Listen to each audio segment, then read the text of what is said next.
Welcome back to another episode of Illegitimate Intellectuals. Joining me once again is my main man, Los. What's going on?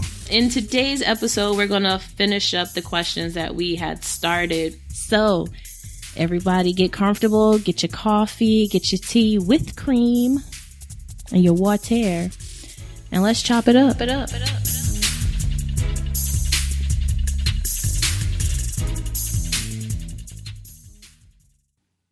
So the first question that I have is, what is a conspiracy theory?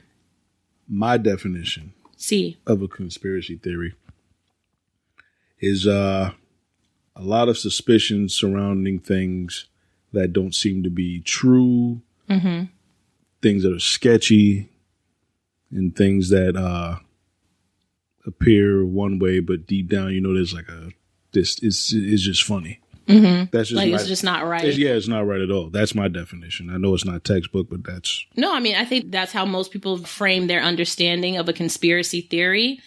Like, you know, something isn't right.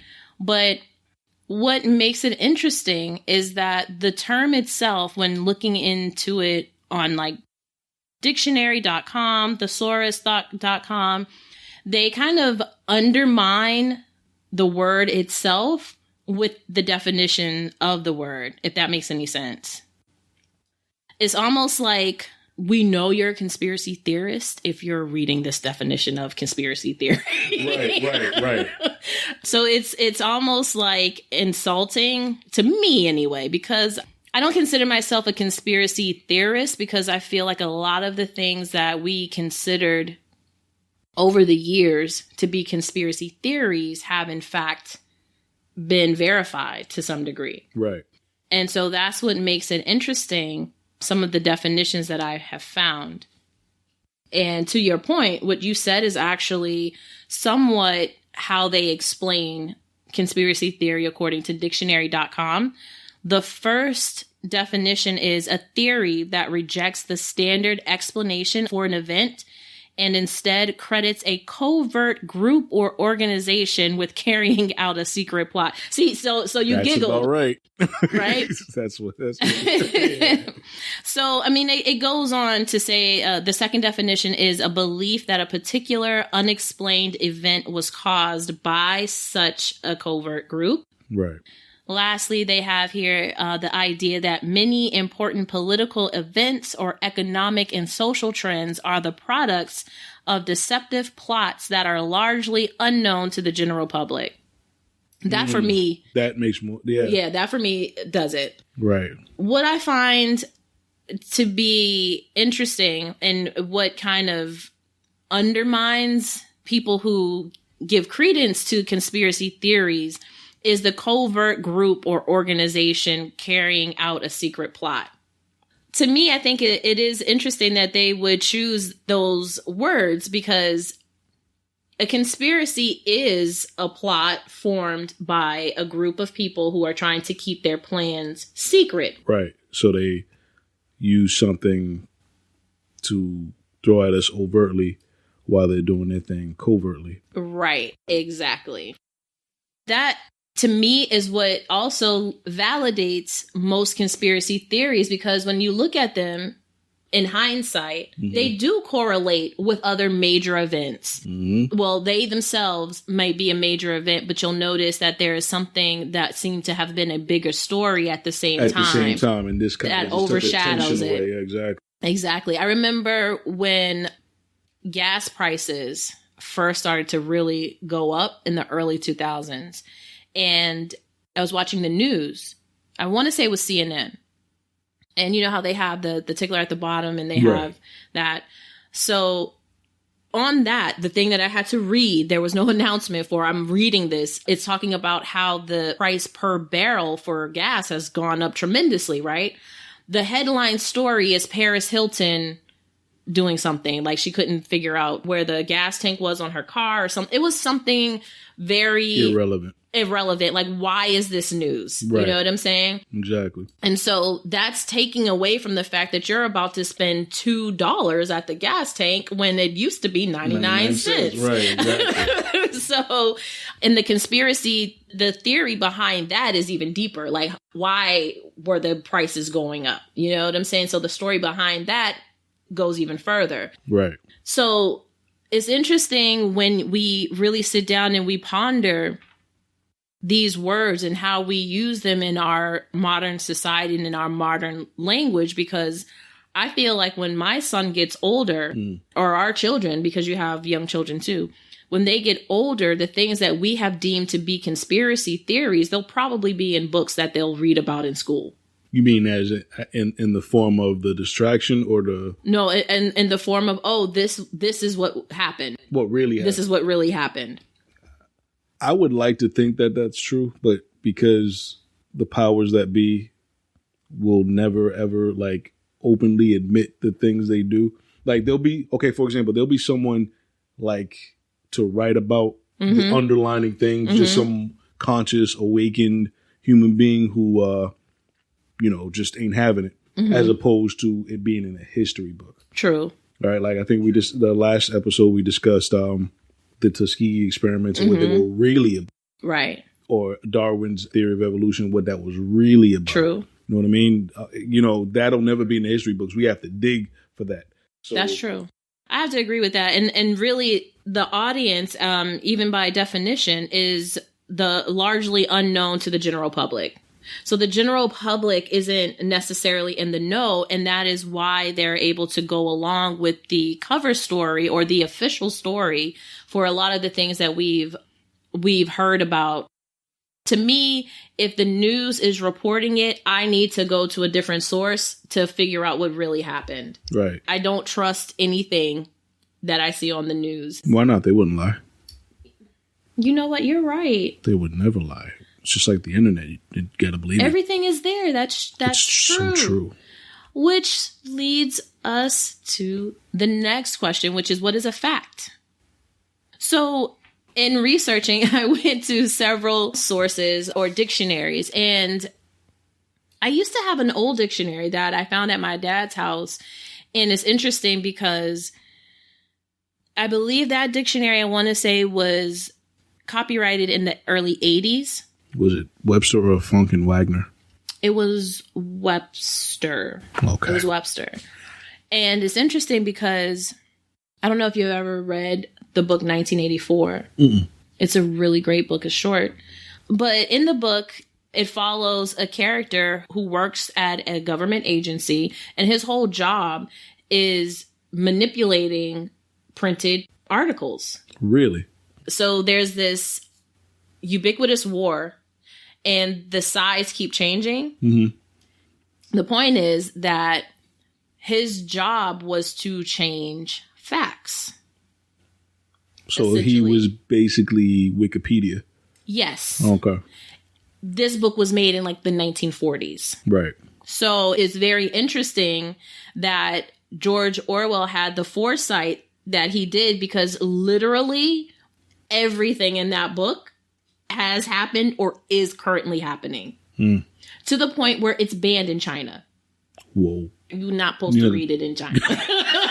You ain't even supposed to read it. So what are you going to get? What happens if they catch you with it? I would imagine in China, it's probably jail time. Wow. If not a very hefty fine. I'm not being facetious. No, I dig it. I dig it. I'm definitely going to read it now. So based on the definition of a fact, because as you know, for language to mean anything, you have to have definitions for the words. I mean, obviously, right.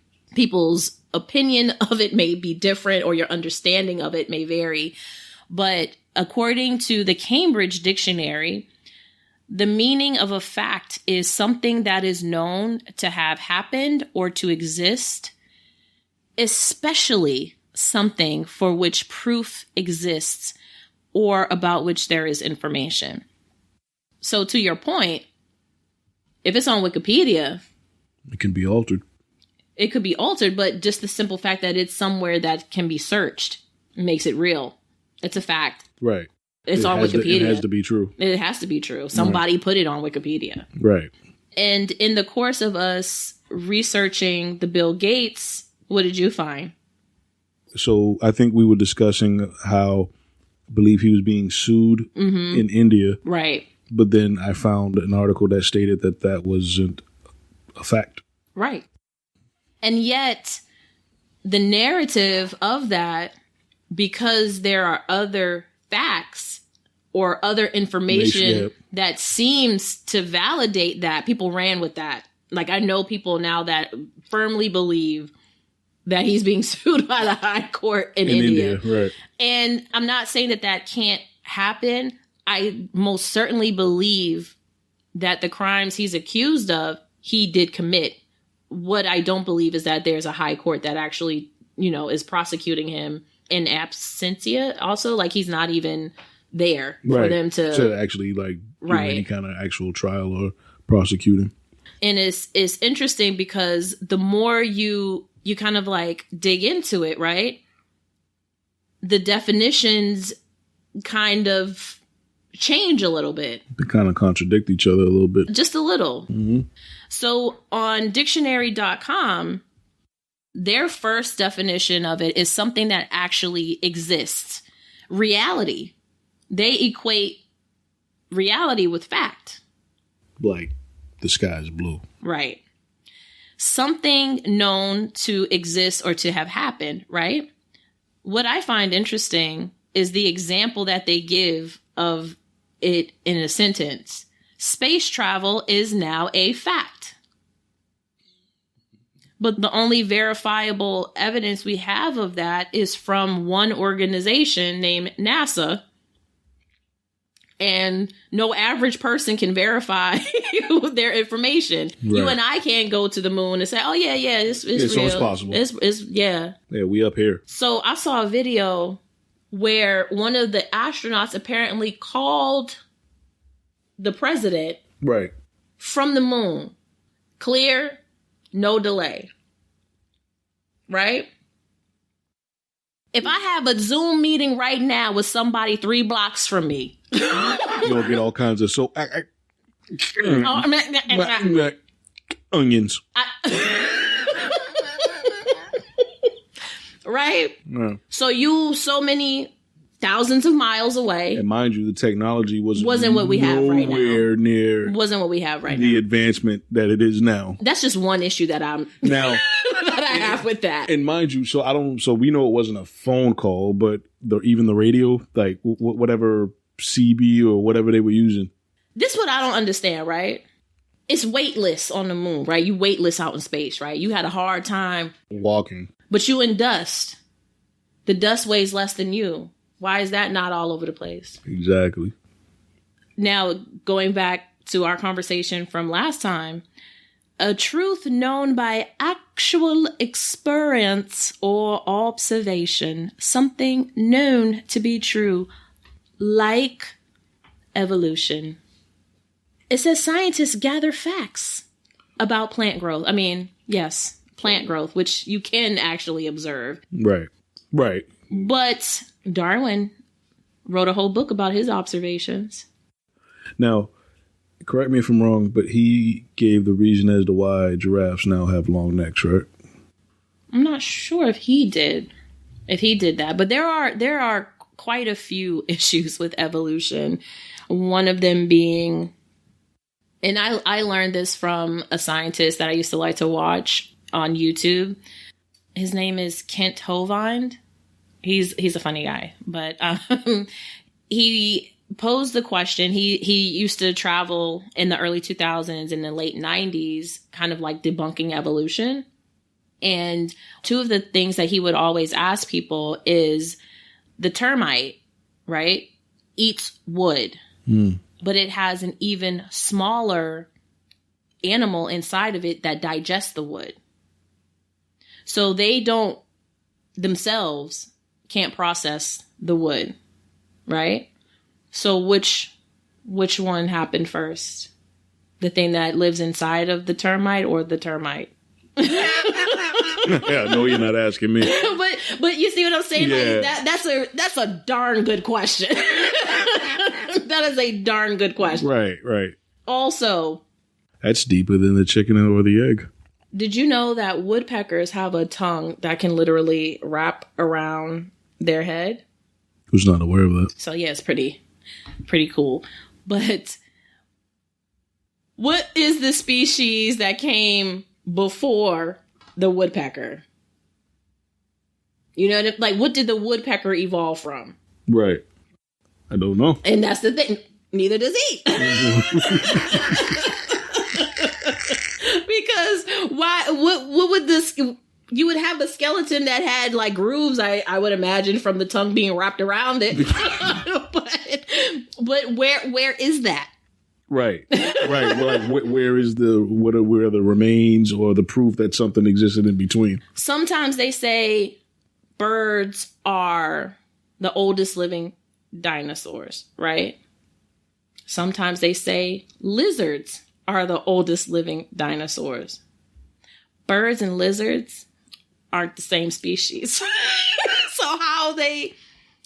I think the argument can be made that the two different species evolved from dinosaurs, and they're just arguing about which one is the oldest. That's true. And I'm being quite honest. Mm-hmm. I could care less about birds or lizards, but I think obviously the bird evolved or whatever you want to call it from the pterodactyl, right? And then the lizard would have come from whatever brontosaurus or whatever, I don't know.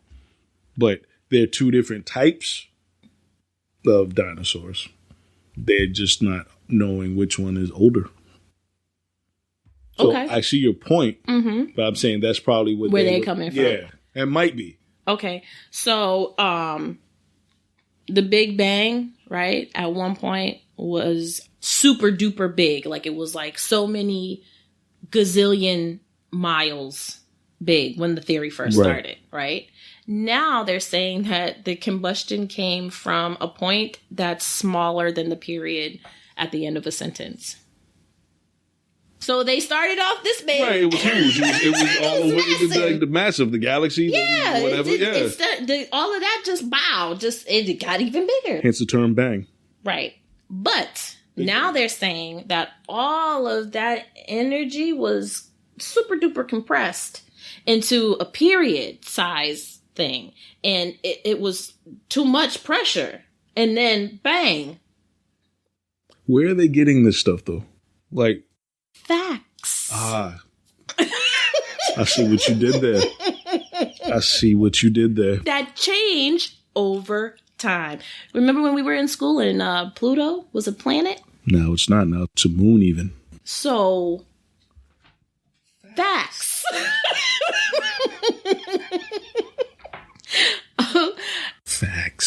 Facts. Imagination. You know what's funny?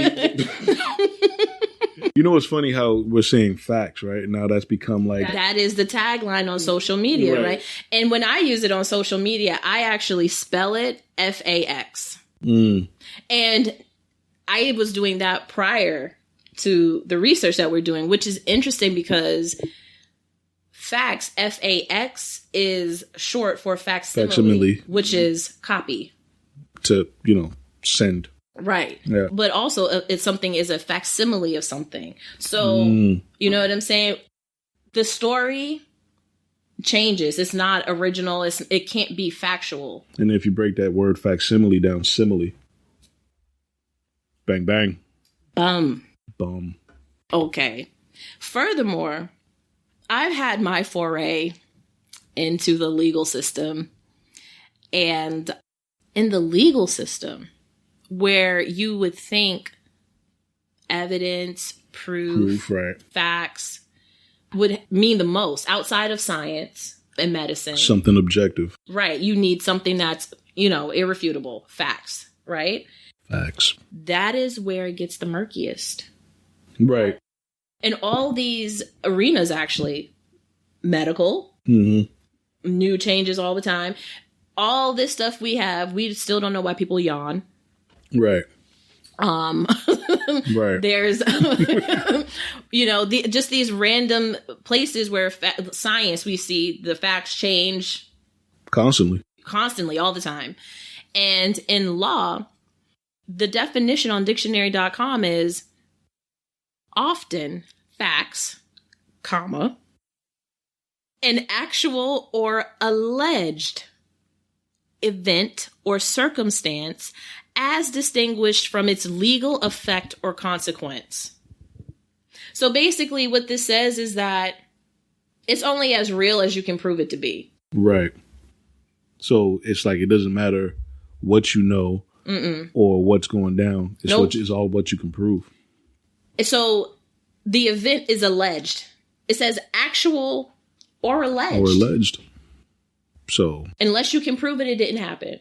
Even if it did happen. Even if it actually happened. If you don't have, I think even if you had like video proof, you could still spin that. Bro, in the lovely jurisdiction that we live in. Because it's always fair. Right? I actually have proof of a crime being committed against me, right? Mm. But because I did not get that person's consent to be recorded in this state, what I did is more wrong than the crime that they committed.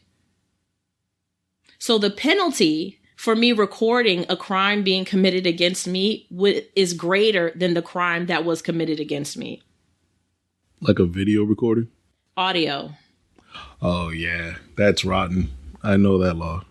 I had something like that happen to me a few years ago. It just didn't matter. I was dumbfounded. So in that case, the facts didn't matter. What took precedence was the law. I mean, obviously you didn't know that was the case. No. But if you were thinking, you could have spun around like, I don't know. I just had the phone sitting there. So the thing about it is that law really only matters in, I think, about 4 or 5 states. Mm-hmm. In any other state, that person would have been prosecuted based on the evidence that I had because they were trying to say that it didn't happen. Right. So much so that they made a factual report. They made a report with their version of the events that was proven to be false by the evidence that I had. So bottom line is that word fact. Very objectionable. Not a fact. Not a fact at all. Especially when it matters the most. When it needs to matter. When it needs to matter the most. And so I bring that up because we look at how we juxtapose that against the definition of conspiracy theory, where it's a belief or a thought that something happened. But the reason why people kind of lean towards conspiracy theories is because they know that the facts aren't legit. Right. Because they know anything can be spun differently, which kind of leads us to your next word here. Yes, indeed. So speaking of spun, my next question is, what is a spin master?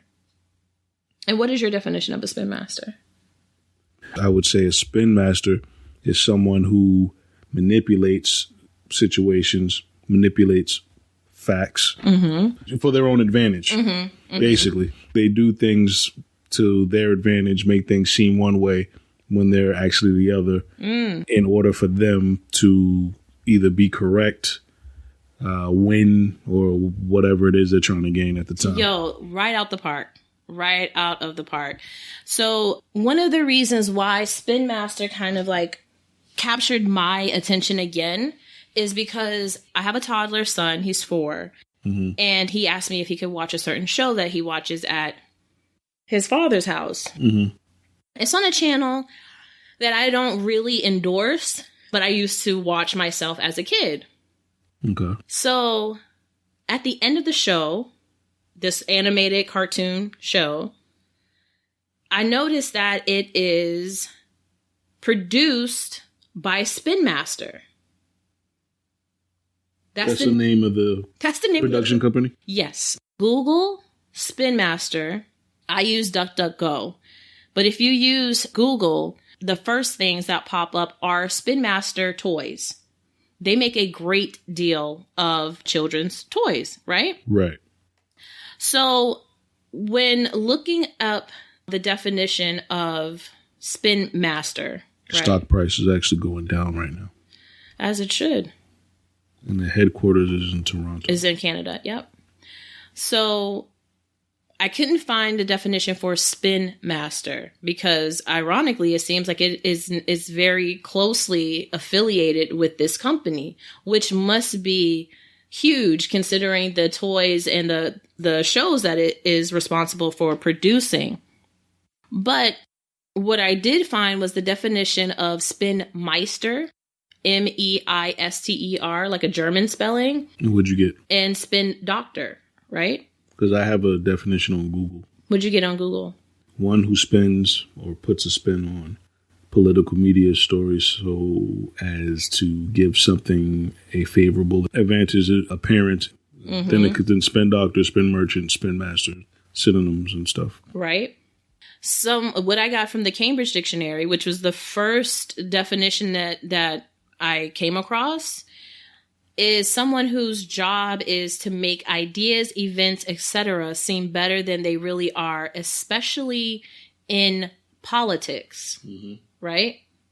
And that's kind of like what your definition alludes to also. I have found definitions relating it to media talk heads, right?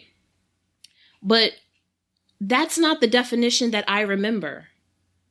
When I was growing up, a spin master was someone who literally was like a shrink, like a brainwasher, like someone whose job is to literally manipulate your mind into thinking what they want you to think, right? Right. Which definition do you think goes more in line with a production company of children's videos? Or toys. Or toys. Shows, yeah. Why would a spin master be only related to media or politics when they are the name of a production company for children's shows and toys? It's a hell of a coincidence. And I find it very funny that the definition can't be found online. At least not so quickly. I did some pretty deep digging, right? And I did not use Google. I used a different service, right? The closest definition, quote unquote, that I could get was when I looked up Spin Meister, when I looked for synonyms in the thesaurus. The number one or most relevant citation they gave was a publicist, followed by PR expert, but brainwasher. This is the definition of a spin master. Pretty much. And all things considered, to go back to your point about producing children's shows, yeah, that makes more sense. Because in most cases, if not all, who are the easiest to manipulate? Right. And I can see it as like a media talk piece or mouthpiece or persuader or whatever, but that is not the definition that I grew up with. And ironically, I can't find anything to support what that is because one of the biggest companies out here brainwashing kids is called Spin Master. Isn't it funny how overtly covert these companies try to be? Right. And you can't find what you remember to be the definition. So I tried a backdoor way. Mandela effect. Interesting that you would say that because I almost feel like that was a different timeline. Right. Because I distinctly remember it. Flashpoint. The comic book, The Flash. Where he, just real quick, and this almost has nothing to do with it. But he goes back in time to save his mother. His mother died when he was a kid, The Flash.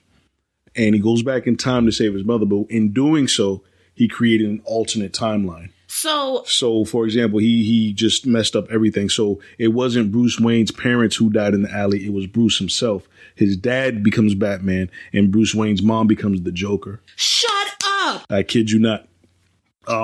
This is why comic books are so dope to me, because the backstory, you have to think they're created years before we were born. We are seeing movies and cartoons, but the actual stories, the original storylines were created in like the 30s, 40s, and 50s. Right. So they really had like creativity, and their imaginations was very vivid. And for them to come up with these backstories, very dope. So I mentioned Flashpoint because he did that, and then when he tried to go back and fix it, it just messed it up. That timeline, there was still consequences that were still going on.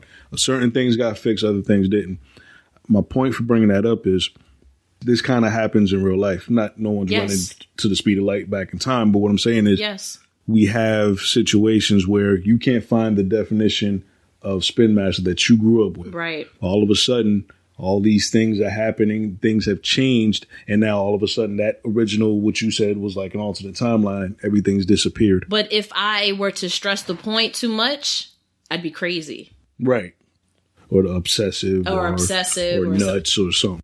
So, like, when we're in school, we're taught, like, Benjamin Franklin discovered electricity, right? Which is whatever. Maybe.